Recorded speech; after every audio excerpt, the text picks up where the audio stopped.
If I can just quickly look through the other notes I was scribbling while they were speaking, there was reference to democracy and rule of law. Let me say with the greatest possible respect, it's a bit rich to oppress, enslave, kill, torture, maim people for 200 years and then celebrate the fact that they're democratic at the end of it.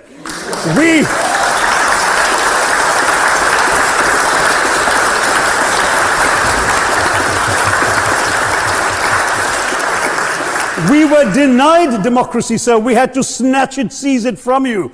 With the greatest reluctance, it was conceded in India's case after 150 years of British rule, and that too with limited franchise.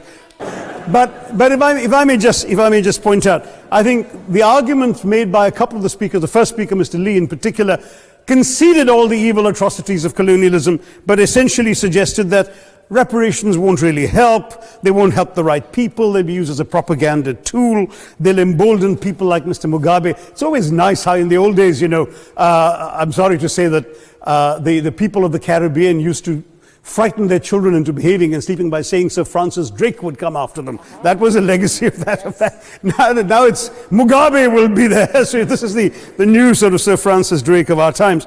The fact is very simply, sir, that we are not talking about reparations as a tool to empower anybody. They're a tool for you to atone for the wrongs that have been done. And I am quite prepared to accept the proposition that you can't put a monetary sum on the kinds of horrors people have suffered. Certainly no amount of money can expiate the loss of a loved one, as somebody pointed out there. You're not going to be able to figure out an exact amount, but the principle is what matters. The fact is that to speak blithely of sacrifices on both sides, as an analogy was used here, a burglar comes into your house, ransacks the place, stubs his toe, and you say, well, there was a sacrifice on both sides. That, I'm sorry to say, is not an acceptable argument. The truth is that we are not arguing specifically that vast sums of money need to be paid. The proposition before this House is the principle of owing reparations, not the fine points of how much is owed, to whom it should be paid. The question is there a debt? Does Britain owe reparations?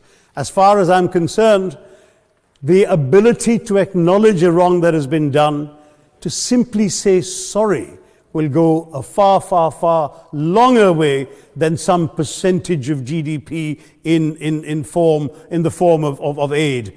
What is required, it seems to me, is accepting the principle that reparations are owed.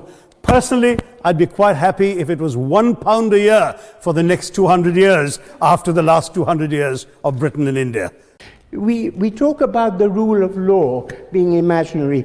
Before the Braj, a Brahmin could kill a Shudra, an untouchable, without facing any death penalty. However, an untouchable could face the death penalty for cohabiting with an upper caste woman.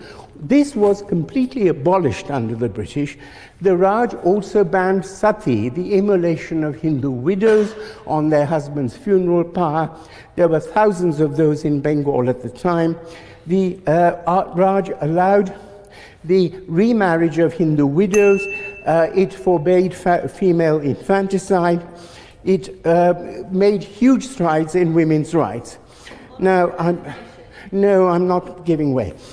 The Raj, you have to remember, created something called the Indian Civil Service, the ICS. It was the finest civil service in the world, incorruptible, recruited by open public examination, opened to Indians from the 1860s, more than half Indian by the time of independence. And it was the steel frame which held independent India together after independence, and our own civil service later learnt from it. So this was a huge amount of a transfer of civil society.